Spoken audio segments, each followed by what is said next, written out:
Haunted houses that will make you scream. Did you know that most haunted houses are tied to real, tragic events? These are their stories. This is Mr. H. You're listening to Masked Horror.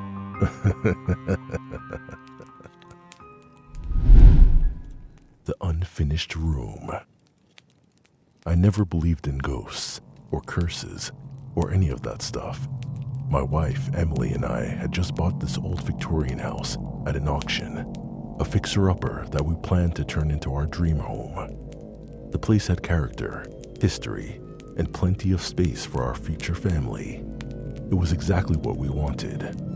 We were in the middle of renovations when we found the room. It wasn't on any of our blueprints, and I don't know how we missed it when we walked through the house.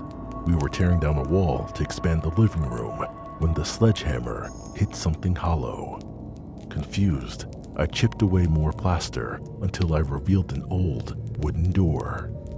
It was locked from the outside. That should have been the first red flag, but we were too curious to think anything of it. After some struggling, I managed to pry the door open, and what we found inside still haunts me. The room was small, about the size of a walk-in closet, with no windows. It was fully furnished. There was a small bed, a wooden desk, and a few toys scattered on the floor. But everything was covered in a thick layer of dust. It looked like someone had walked out years ago and never returned.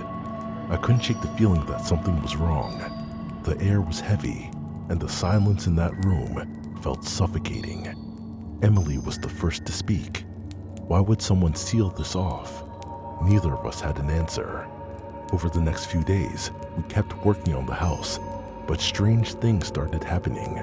We'd hear faint knocks coming from inside the walls, always at night, always from the area around that room. I tried to convince myself it was just the house settling, but deep down, I knew that wasn't it. One morning, we came downstairs to find the living room furniture moved back to the positions they had been in before we started renovating. The first time, we thought it was just one of us messing around, but it kept happening. The furniture would return to its original spots, as if the house was resisting the changes we were making. Things got worse when we started digging into the history of the house.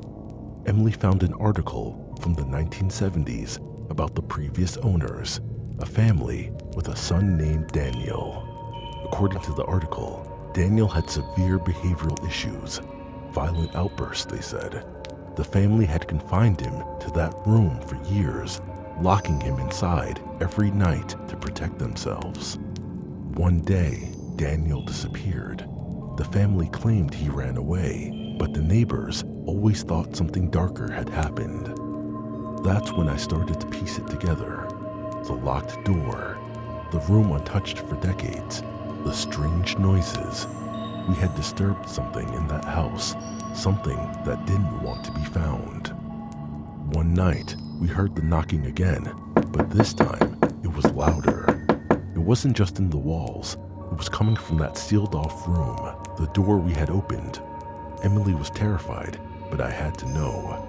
I grabbed the flashlight and headed upstairs. As I approached the room, the air grew colder. My heart was racing. I reached for the door, and as I pushed it open, the knocking stopped. The room looked just as we had left it, but something was different. The bed was made. The toys were arranged neatly on the desk. Everything had been put back in its place. That's when I saw it, on the desk, carved into the wood. I never left.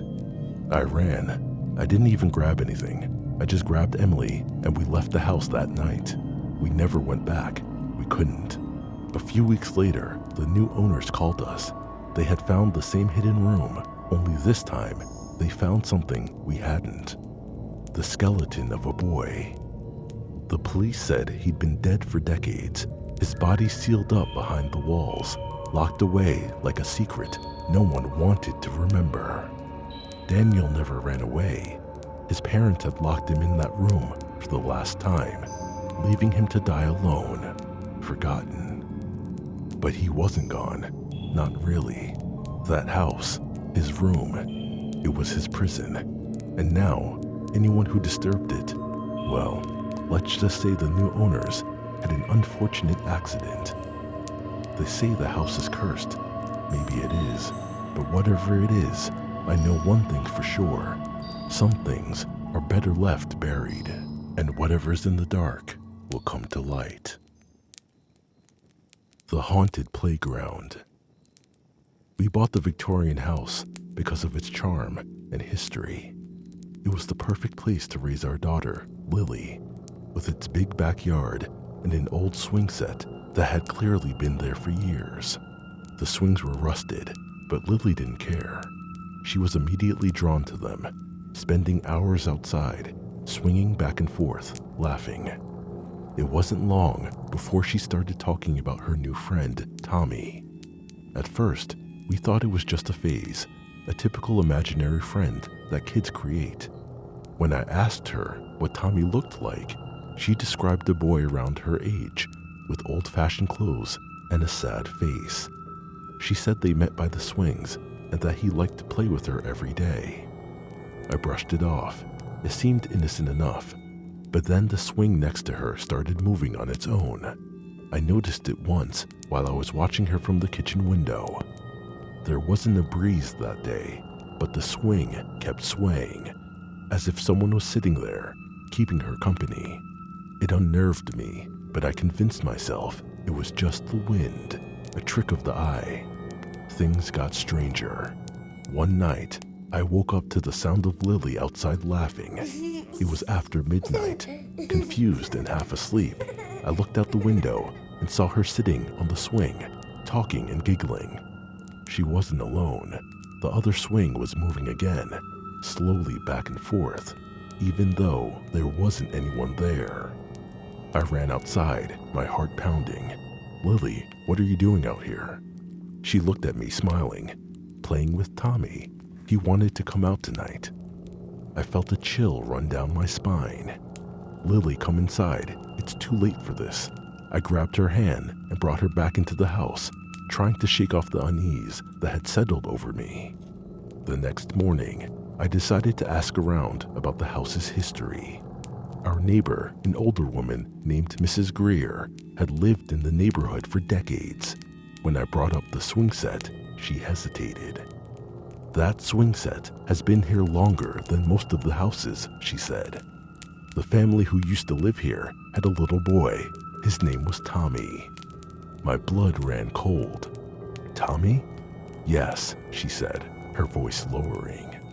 "He disappeared one summer. His body was found a week later, buried right there, under the swing set. The police thought it was an accident.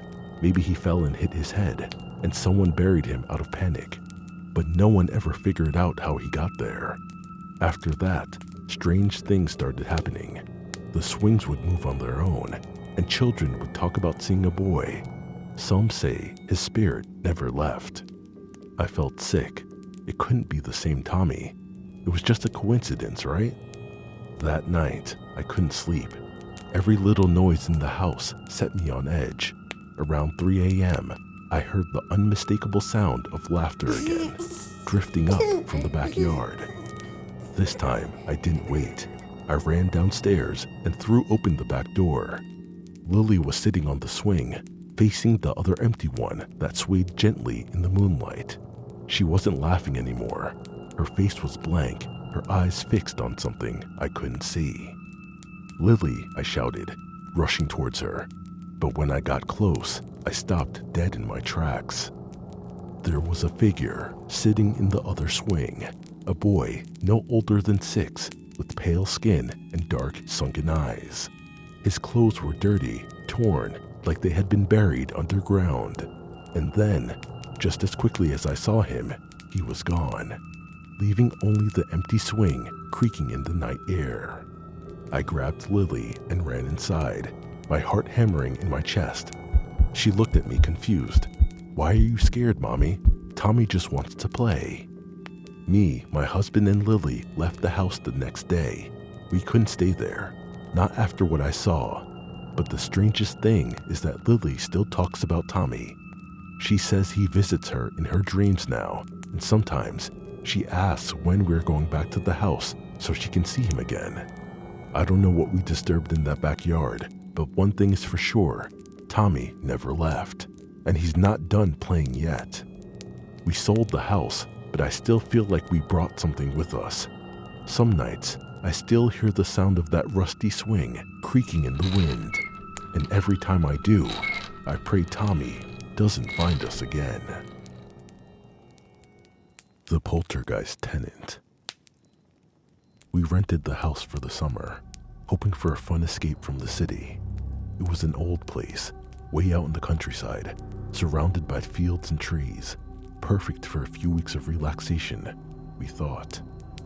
The first day we moved in, it had that creepy old house vibe, creaky floors, drafty windows, but we just laughed it off. None of us believed in ghosts, and we figured any weird noises were just part of the charm. There were 5 of us, me, my girlfriend Sarah, and our friends Matt, Lisa, and Greg. The first night, we heard the usual old house sounds, random thuds, doors creaking, but nothing too strange. It wasn't until the second night that things started getting weird. We were sitting in the living room, watching a movie, when the lights flickered and went out. Greg joked about the house being haunted, but then the TV turned off by itself. Matt got up to check the fuse box, but before he could take a step, the TV flicked back on, blaring static. We all just stared at it, frozen. Then the lights came back on, like nothing happened. Old wiring, Sarah said, trying to laugh it off, but her voice shook a little. The next few days, things got worse. Doors would slam shut out of nowhere, even when the windows were closed. We'd hear footsteps upstairs when everyone was downstairs. Objects started moving on their own, little things at first, like keys and phones, disappearing and reappearing in random places. But then, one night, we heard a loud crash from the kitchen.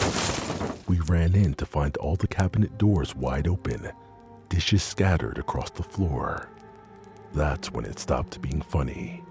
Matt, trying to lighten the mood, said, "Maybe the house just doesn't like us." I wish he hadn't said that. The day after the kitchen incident, the activity became violent. We were sitting around the dining table, trying to figure out what to do next, when the glass flew off the table and smashed against the wall. It was like someone had thrown it, but no one had moved. Before any of us could react, Sarah screamed, clutching her arm. When she pulled up her sleeve, we saw 3 deep scratches running down her arm, fresh and bleeding. That was the moment we realized we weren't dealing with some harmless haunting. Something in that house wanted to hurt us. Desperate to understand what was happening, we started digging into the house's history on the internet. Ironic, for such an old house, the internet signal was perfect. Looking back, it's like the house wanted us to know what was about to happen to us. It didn't take long to find out that it had been the home of a man named Richard Elias Henry Calloway III, who had died there in the 1970s. Calloway was known around town for his violent temper. He had a history of outbursts, breaking things, threatening people. His death was mysterious. Some said he had a heart attack during one of his fits of rage. Others whispered that he had been found dead under more suspicious circumstances. The locals believed his spirit never left, and no one had lived in the house for more than a few months since. We should have left. We all wanted to, but something about the house wouldn't let us go. Every time we tried to pack, something just happened. The doors would lock on their own, or the car wouldn't start. We were trapped. One night, everything came to a head. We were woken up by the sound of things crashing downstairs. We rushed down to find the living room in chaos. Furniture overturned, picture frames shattered, and in the center of the room, a single chair rocking back and forth, as if someone had just stood up from it. That's when we saw him. A dark figure standing by the doorway. He wasn't solid, it was more like a shadow, but we could all see him clear as day. He didn't move, just stood there watching us. We froze, too scared to breathe. Then as quickly as he appeared, he vanished, leaving only the creaking of that rocking chair behind. We didn't sleep that night. By morning, we decided we'd had enough. We grabbed what we could and left. The moment we crossed the threshold, the only opportunity we had to leave, it felt like a weight had lifted off our shoulders. We didn't even look back as we drove away. But here's the thing. Since we left, strange things have been happening. I'll wake up at night and hear footsteps in the hallway, even though I'm alone. Sarah says she still feels like someone is watching her, even when there's no one around. And every now and then, we hear the same unmistakable sound of a chair creaking, like it's rocking back and forth, waiting for someone to sit down.